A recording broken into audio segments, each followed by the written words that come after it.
আসসালামু আলাইকুম। আশা করি সবাই ভালো আছেন। আজকে আমার রেসিপিতে থাকছে মাছের ঝোল। এখানে আমি তেলাপিয়া মাছের ৪ পিস মাছ অর্থাৎ মাছের মাথা নিয়েছি। তো আমি যেভাবে মাছের ঝোলটি তৈরি করেছি আজ আমি অ্যা সে বিষয়টি শেয়ার করব। আমার সাথেই থাকুন এবং সম্পূর্ণ ভিডিওটি দেখুন। তো এখানে আমি তেলাপিয়া মাছের ৪ টা মাথা নিয়েছি এবং এখানে আমি মাছের অংশটা রেখে মাথাটা বড় করে কেটে নিয়েছি।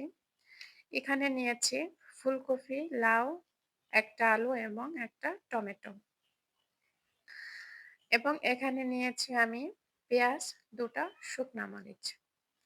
তা চলুন এসব উপকরণ দিয়ে আমি কিভাবে মাছের ঝোলটা তৈরি করেছি।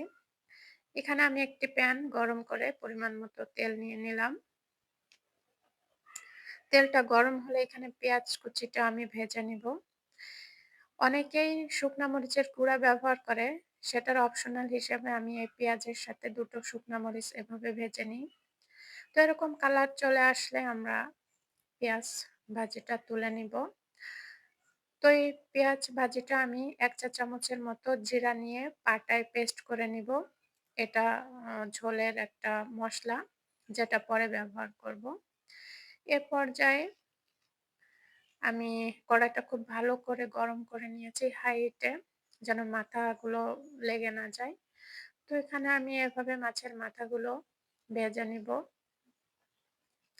যেহেতু মাছের মাথা একটু মোটা, মাছের অংশটা মোটা, মোটা ভাব তাই এটা আমি একটু কড়া করে ভেজে নিয়েছি। উপরে বেশি কড়া দেখতে হলেও ভিতরে সেরকম হয় নাই। ভিতরে মাছটা অবশ্যই নরম আছে কিন্তু উপরের কালারটা এরকম ভাজতে, ভাজতে চলে আসবে।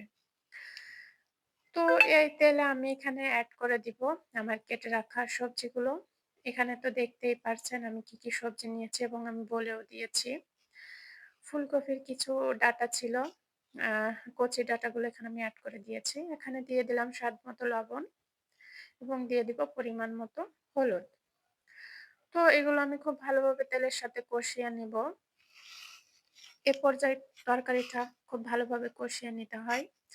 যেটা ঝোলটা ভালো লাগার একটা অন্যতম উপায়। অবশ্যই তরকারিটা এ পর্যায়ে আ কষিয়ে নিতে হবে। আমার এখানে জালটা আছে অর্থাৎ চুলার আঁচটা আমি মিডিয়াম টু হাই তে রেখেছি। দেখতেই পারছেন তরকারিটা কষাতে, কষাতে অনেকটা পানি ছেড়ে দিয়েছে তরকারি কার থেকে।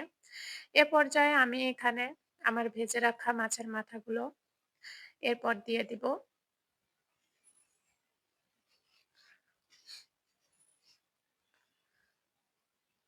এখানে দিলে হয় কি যেন মাছের মাথাটা খুব ভালোভাবে সিদ্ধ হয়ে যায়, ভিতরে কাঁচা থাকলেও।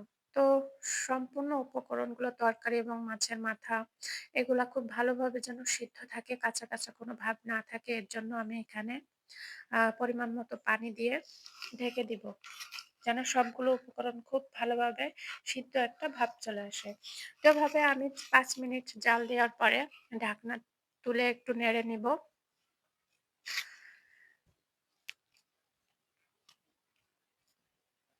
চেক করে দেখতেছি, দেখাই যাচ্ছে তরকারিটা আলুটা সিদ্ধ হয় নাই। তো এ পর্যায়ে আমরা আরো কিছুক্ষণের জন্য ঢেকে দিব। এভাবে কিছুক্ষণ রাখার পরে দেখা গেল যে পানিটা টেনে গেছে এবং সবগুলা তরকারি সিদ্ধ হয়ে গেছে। তো এক্ষেত্রে আমি এখানে আ খুব বেশি নাড়াচাড়া করব না। এখানে আমি ঝোলের পানিটা এড করে দিব। ঝোলের পানিটা এড করে দেওয়ার পরে আমি নেড়েচেড়ে মিশিয়ে নিব উভয় দিকে। তো দেখতেই পারছেন সবজিগুলা খুব ভালোভাবে সিদ্ধ হয়ে গেছে। এভাবে খুব ভালোভাবে নেড়ে নিব। এ পর্যায়ে আমি চুলার আঁচটা হাই হিটে দিয়েছি। যেহেতু কাঁচা পানি ব্যবহার করেছি, পানিটা যাতে দ্রুত জাল উঠে যায়, সেজন্য আমি হাই হিটে দিয়েছি। আবার যখন ফুল জাল উঠে যাবে তখন আমার মিডিয়াম টু হাই তেই রেখে দিতে হবে। সম্পূর্ণ জাল উঠে গেছে। এখানে আমার কেটে রাখা টমেটোটা আমি এখন দিয়ে দিব। আর এখানে আমার সে পেস্ট করা মসলাটা যেখানে আমি ১ চা চামচ জিরা এবং আ পেঁয়াজ পোড়ানোটা অর্থাৎ পেঁয়াজ ভাজাটা আমি এখানে পেস্ট করে নিয়ে এভাবে ঝোলের সাথে এড করে দিব। দেখতেই পারছেন যে মসলাটা দেওয়ার পরে ঝোলের কালারটা ওপাশ অন্যরকম হয়ে গেছে। তো আমি মসলাটা ঝোলের সব জায়গায় এভাবে মিশিয়ে নিব। যেন মসলাটা সব জায়গায় ছড়িয়ে যায়। এভাবে রান্না করলে মসলার পরিমাণটাও কম থাকে এবং ঝোলটা খেতেও অনেক মজা হয়। আর শুকনো মরিচ দেওয়াতে কালারটা অনেক সুন্দর আসে।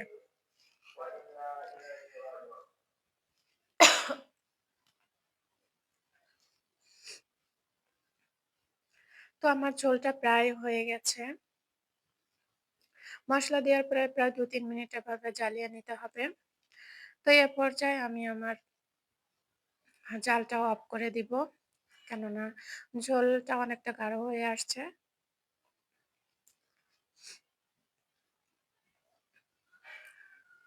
দেখতেই পারছেন ঝোলের কালারটা কত সুন্দর আসছে।